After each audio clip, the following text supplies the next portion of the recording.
अपने स्किल्स के अनुसार सैलरी ना मिलने पर जॉब छोड़कर बिजनेस स्टार्ट करने वाले लोग तो बहुत दिखे होंगे, लेकिन वही कंपनी आपको आपके स्टार्टअप के बाद आपकी मांग से ज्यादा सैलरी ऑफर करे फिर। लेकिन जो ठाना है वह करके रहूंगा, ऐसी सोच रखने वाले श्री पूर्वेश पटेल ने बिजनेस स्टार्ट भी किया और कुछ ही साल में पैकेजिंग सॉल्यूशन इंडस्ट्री में अलग पहचान भी बनाई। आपत्ति को अवसर में बदलने वाले पूर्वेश जी ने कॉलेज में अपना डिटेंशन बचाने के लिए कॉलेज इवेंट का सफल आयोजन किया।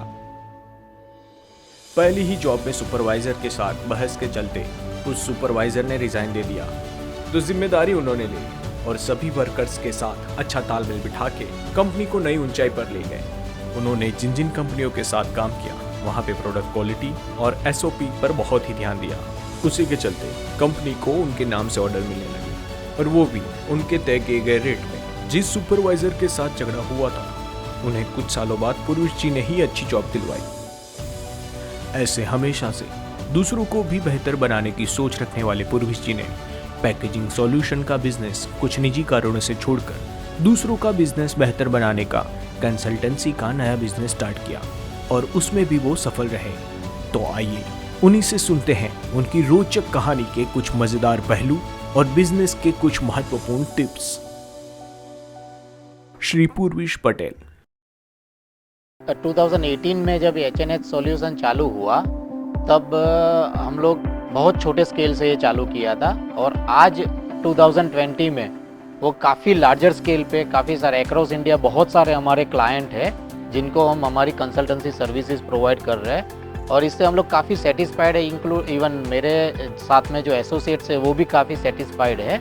जब भी प्रॉब्लम आते हैं तब आप उसको एज ए अपॉर्चुनिटी लेते हो, एज ए चैलेंज लेते हो या ब्लेम गेम में रहते हो कि किसी का रिस्पॉन्सिबिलिटी था, उसने ये किया, उसके कारण ये प्रॉब्लम आया। तो हमारे जितने भी टीम मेंबर्स हैं, जितने भी एसोसिएट्स हैं, हम लोग एक ही चीज़ के ऊपर फोकस करते हैं कि प्रॉब्लम आया, ओके आ गया, उसका क्या रीज़न है, रूट कॉज एनालिसिस करते हैं, रूट फाइंड आउट करते हैं और उसको कैसे बेटर वे में हम सॉल्व कर पाए उसी के ऊपर फोकस करते हैं। और हमारे जो भी सक्सेस का मेन रीज़न भी यही है। आपने अपना बिजनेस कैसे शुरू किया? जब भी मैं जॉब में जाता था तो एवरीडे मॉर्निंग मुझे ये लगता था कि ये अभी मैं किसी और के लिए काम कर रहा हूँ, तो ऐसी मेरी खुद की एक कंपनी होनी चाहिए। लेटर ऑन स्टेज पे मैं ऐसा ही सोच रहा था कि कैसे मैं मेरी कंपनी चालू करूँ। तो उस टाइम पे सर्वे करने के समय मुझे ध्यान में आया कि अगर चैलेंजिंग जॉब्स मैं लेता हूँ तो मेरा काम ईजी हो जाएगा और जॉब इंडस्ट्री में पेनिट्रेट होने के लिए मुझे समय मिल जाएगा। तो बहुत सारे लोगों से मैंने बात किया कि फ़ंड कैसे रेज़ कर सकते हैं। टेक्निकल एक्सपर्टीज़ तो मेरे पास में थी, जो सबसे मेन इश्यू था वो फ़ंड का था। तो काफ़ी सारे लोगों से बात किया, उन्होंने काफ़ी सारे नॉन बैंकिंग फाइनेंशियल कॉरपोरेशन से बात करवाया, बैंक में गया। मुझे ये लगा कि बैंक में जाऊंगा, बैंक मुझे लोन किस बेस पे देगी। मुझे कुछ भी मॉर्गेज में रखना नहीं था, फिर भी बिज़नेस चालू करना था। तो बैंक में गया, बैंक ऑफ बड़ौदा जो वटवा ब्रांच है उसमें मैनेजर से मिला। उन्होंने बोला आपकी टेक्निकल एक्सपर्टीज़ जो है उसके बेस पे बैंक आपको लोन ऑफ़र करेगी और वो स्कीम था CGTMSE, जिसमें 1 करोड़ रुपीज़ का बैंक लोन मुझे मिला और मैंने ये कंपनी स्टार्ट की। कंपनी का नाम पैकेजिंग सॉल्यूशंस इसके लिए रखा क्योंकि पैकेजिंग फील्ड में हमारा एम था सॉल्यूशंस देना और ये नाम कीवर्ड्स था जो मुझे बेनिफिट भी बाद में कर गया। आपने नया बिजनेस क्यों शुरू किया? पैकेजिंग सॉल्यूशन में जब ये बिज़नेस एक अच्छे स्केल पे चल रहा था तो मेरे पास में थोड़ा सा टाइम जो है वो एक्स्ट्रा हो रहा था, तो मुझे लगा ये टाइम को अच्छे से यूटिलाइज़ करना चाहिए। तो मैंने काफ़ी सारी कॉलेजेस और यूनिवर्सिटी में as a visiting faculty plastic polymer and packaging में लेक्चर देना चालू किया। तो मैक्सिमम टाइम ऐसा होता था कि क्वेश्चन आंसर सेशन में जब जाते थे तो बहुत सारे लोग ऐसा क्वेश्चन पूछते थे कि प्लास्टिक में उसका डिस्पोजल का इश्यू है, फिर भी आप इतना उसको प्रमोट क्यों कर रहे हो। तब थोड़ा सा रिसर्च किया तो पता चला कि ऑलरेडी इंडस्ट्री में बहुत सारे लोगों ने ऐसी प्रोसेसेस डेवलप की है जिसमें plastic waste to fuel, plastic waste to energy है, प्लास्टिक वेस्ट में से पेपर ब्लॉक है, प्लास्टिक वेस्ट में से रिफॉर्म होकर काफ़ी सारे आर्टिकल्स बनते हैं, प्लास्टिक वेस्ट में से रोड कंस्ट्रक्शन में भी बेनिफिट होता है। तो ये थोड़ा सा जब विज़न चेंज होता गया और मैं प्लास्टिक के डिस्पोजल का जो इश्यू है उसको सॉल्व करने के लिए ज़्यादा इन्वॉल्व होता गया, डेप्थ में जाने लगा, तो पैकेजिंग सॉल्यूशन में से थोड़ा सा फोकस हटने लगा। तो बाकी सारे पार्टनर को ऐसा लगा कि ये कंपनी में रहते हुए ये थोड़ा सा दूसरा फोकस करे, वो अच्छा नहीं है। तो ऐसे मुझे लगा कि अगर बिजनेस को कंटिन्यू करना है तो रिलेशनशिप कंटिन्यू हो पाएगी, रिलेशनशिप को कंटिन्यू करना है तो बिजनेस में प्रॉब्लम आएगा। इसके लिए मैंने ये सोचा कि अगर ओवरऑल इंडस्ट्री के डेवलपमेंट के लिए, मेरे पर्सनल ग्रोथ के लिए पैकेजिंग सॉल्यूशन से अलग होके मैं कंसल्टेंसी और प्लास्टिक के जो एंड यूजेस है उसके ऊपर ज़्यादा फोकस करूँ। उस हिसाब से मैं पैकेजिंग सॉल्यूशन से अलग हो गया। आप अपने क्लाइंट्स के साथ कैसे डील करते हैं? कस्टमर के साथ में रिलेशनशिप मेंटेन करने में पॉजिटिविटी जो है बहुत बड़ा फैक्टर है, बहुत बड़ा पार्ट प्ले करता है। लेकिन हर रोज़ डेली बेसिस पे छोटे मोटे इश्यूज़ आते हैं, जैसे रेट डिफरेंस आता है, डिलीवरी शेड्यूल में डिफरेंस आता है, क्वालिटी में कभी 19-20 होता है। तो उसमें ऑलवेज़ पॉजिटिव माइंडसेट के साथ में कस्टमर का जितना भी प्रॉब्लम है उसको सॉल्व करने की कोशिश करते हैं। कहीं पे भी कस्टमर के एंड पे कोई भी प्रॉब्लम है या गलत कंप्लेन है ऐसा हम लोग नहीं मानते हैं। जितने भी प्रॉब्लम्स है उसको as a problem, as a challenge, as a opportunity लेते हैं और रिलेशनशिप फर्दर स्ट्रॉन्ग करने की कोशिश करते हैं, क्योंकि फंडामेंटल हमारा जो है वो customer is always right and customer is our God, ये मान के ही हम लोग चलते हैं। तो रिलेशनशिप के जो इश्यूज़ है या रिलेशनशिप ऑलवेज पॉजिटिव एटीट्यूड से स्ट्रॉन्गर एंड स्ट्रॉन्गर ही होती जा रही है। आप अपने जीवन में चुनौतीपूर्ण समय का सामना कैसे करते हैं? एक्चुअली बिजनेस में बहुत सारे अप्स एंड डाउन्स होते हैं, हर दिन दिवाली नहीं होता है। ईच एंड एवरी डे कोई नई चैलेंजेस, नई अपॉर्चुनिटी आती है और टफ टाइम तो हमेशा रहता है। आप एवरेज गिनते हो तो 50 डेज ऐसे होंगे जो टफ टाइम आपके रहेंगे, या उसको आप डाउनफॉल का टाइम कह सकते हो। तब एक्चुअली जो टेम्परामेंट टेस्टिंग है कोई भी बिजनेस ओनर का, कोई भी एंटरप्रेन्योर का, वो वहीं पे होता है।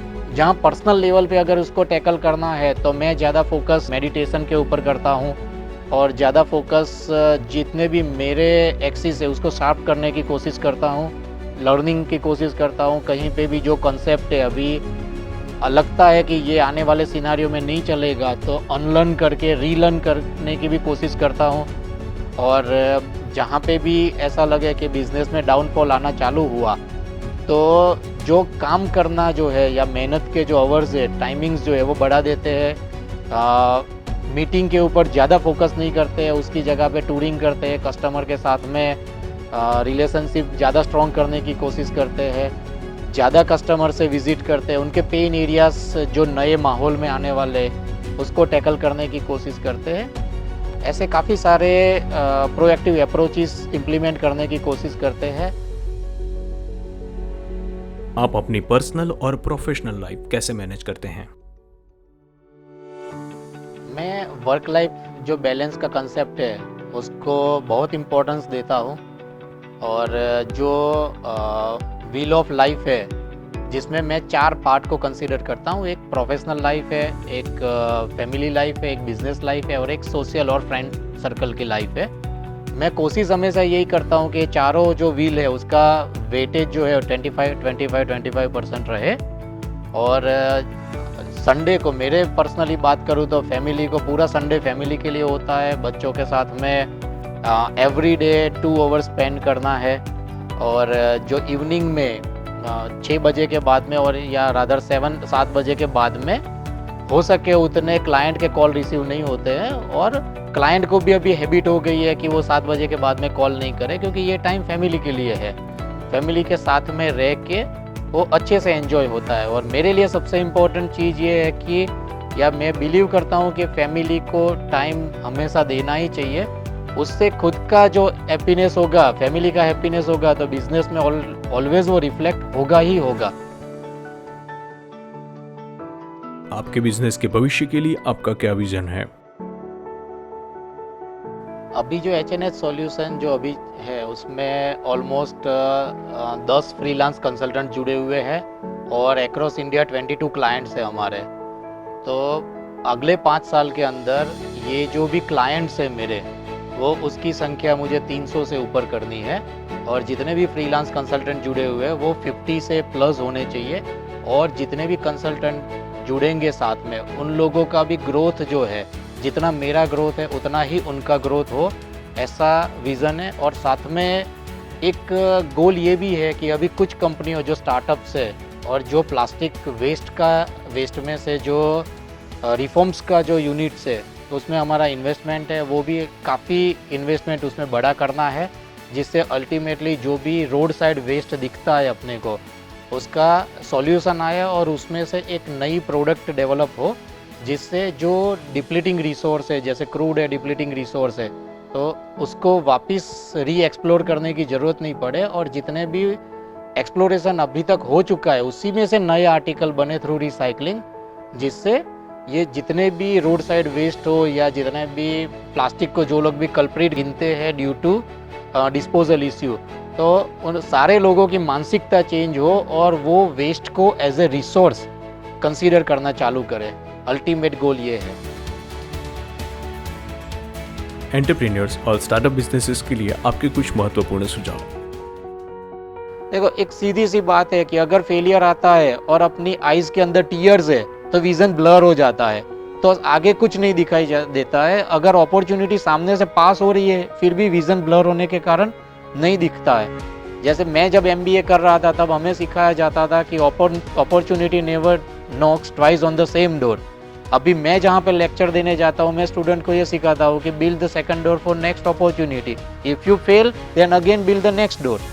तो always life gives a second chance. अगर लाइफ सेकंड चांस दे सकती है तो इंडस्ट्री क्यों नहीं देगी। लेकिन मानसिकता सकारात्मक होनी चाहिए, खुद के अंदर कॉन्फिडेंस होना चाहिए, पोटेंशियल जो है, जो एक्सपर्टीज़ है उसको कैसे एक्सप्लोर कर सकते हैं उसके ऊपर फोकस करना है। और बहुत सारे कंसल्टेंट है, बहुत सारे कोचिज़ है, गवर्नमेंट की बहुत सारी पॉलिसीज़ है जो आपको वापस ज़ीरो से स्टार्ट करने में मददरूप होगी और सक्सेस डेफिनेटली मिलेगा। एक्चुअली सक्सेस जो है वो कंपैरेटिव टर्म है, वो कोई एब्सोल्यूट टर्म नहीं है। जो आपके लिए सक्सेस है किसी और के लिए वो फेलियर भी हो सकता है। केवल मानसिकता ही एक ऐसा माध्यम है जिसके सहारे आप वापिस खड़े हो सकते हो।